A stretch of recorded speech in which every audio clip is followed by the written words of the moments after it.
আসসালামু আলাইকুম, সবাই কেমন আছেন? আলহামদুলিল্লাহ আমি তো ভালো আছি। পহেলা বৈশাখের শুভেচ্ছা। ১৪৩৩। আসলে পহেলা বৈশাখে কী করেছি আজকে এই ভিডিওতে তুলে ধরব। তো আমি একটু সকালবেলা তো পান্তা ভাত খাওয়া হয়েছে, কিন্তু এটার ব্যস্ততার মাঝে ভিডিওটা করা হয়নি। যখন আমি একটু বিকেলে ঘুরতে বের হয়েছিলাম, তখন ভাবলাম আপনাদের সাথে একটু শেয়ার করি।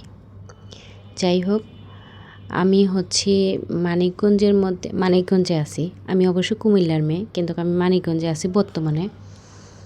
তো মানিকগঞ্জের মধ্যে তেমন কিছু ঘোরার কিছুই নেই, কিন্তু এই যে মাঠটা দেখতেছেন, এটা হচ্ছে হাই স্কুল মাঠ।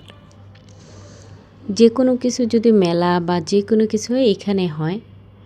তো এই পয়লা বৈশাখের উপলক্ষে এই হাই স্কুল মাঠে মেলা বসছে। তো আমরা গিয়েছি।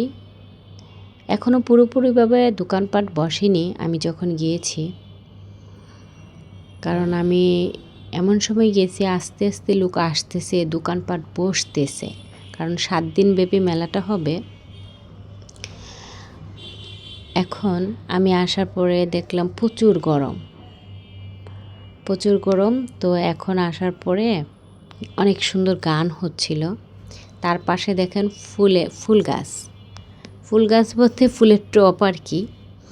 আশেপাশে 2-3টা বসছে দোকান। খুবই সুন্দর ফুলগুলো, আমার তো খুবই ভালো লাগছে, জানি না কার কাছে কেমন লাগছে। তারপর দেখেন এই যে মেলা মানি মনে করেন বেলুন। যাই হোক, এখানে মাছ হরেক রকমের আছে, খুব ভালো লাগছে বাচ্চাদের। এই যে চরকি, জানেনই তো, ছোটোবেলাও দেখছি যে মেলা মানে চরকিতে ওঠা, ওরকম। এই যে বাচ্চারা লাফাচ্ছে, খেলাধুলা করতেছে, ওদের খুব আনন্দ হচ্ছে, ভালো লাগছে। তার পাশে হচ্ছে নৌকা। আমি কখনো নৌকাতে উঠিনি, কিন্তু দেখতে অবশ্যই ভালো লাগছে। কে কে উঠেছেন অবশ্যই কমেন্ট করে জানাবেন। আর হচ্ছে দেখতে খুব ভালো লাগছে, কিন্তু ভয়ও লাগে। যাই হোক, তারপর আমি আবার চলে গেলাম মাঠে।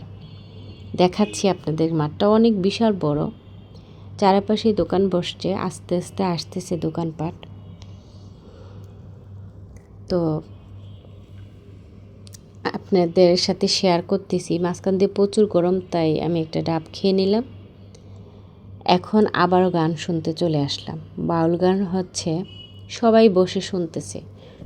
সত্যি গানগুলো অনেক সুন্দর ছিল, আমারও ভালো লেগেছে, কারণ একটু পর তখন আমি গানগুলো শুনতেই যাইতাম। যাই হোক, তার পাশে আবার আছে হচ্ছে একটা স্বাধীনতা চত্বর বলা হতো এটাকে, এখনও বলে। তো এখানে গেলাম, একটু পাশেই ছিল, তো মাঠের পাশেই ছিল এটা। সবাই ছবি তুলতেছে, তো ভাবলাম এই পাশে একটু ঘুরে আসি, আপনাদের সাথে জিনিসটা শেয়ার করি। কারণ আমি যখন মানিকগঞ্জটা ঘুরতেছি, ভাবলাম আপনাদের সাথেও শেয়ার করি। এটা হচ্ছে রাস্তার পাশে হাঁটার জন্য একটু ফুল বাগান আছে, সবাই ছবি তুলতেছে, পরিবেশটা অনেক সুন্দর। এই যে আপনাদের মাঝে তুলে ধরলাম, এটা কেমন জায়গাটা অবশ্যই আমাকে কমেন্ট করে জানাবেন। আর আমার চ্যানেলটি অবশ্যই সাবস্ক্রাইব করে দেবেন, ইউটিউব চ্যানেলটি, যদি আপনাদের ভালো লেগে থাকে আমার চ্যানেলটি সাবস্ক্রাইব করে দেবেন, পাশে থাকবেন, সাপোর্ট করবেন। আর আমি যে দেখালাম অবশ্যই কমেন্ট করে জানাবেন আসলে দেখতে কেমন, কারণ মানিকগঞ্জ ছোট্ট একটা শহর, সেখানে তেমন কিছু নেই ঘোরার মতো। তো যতটুকু পেরেছি ধরেছি।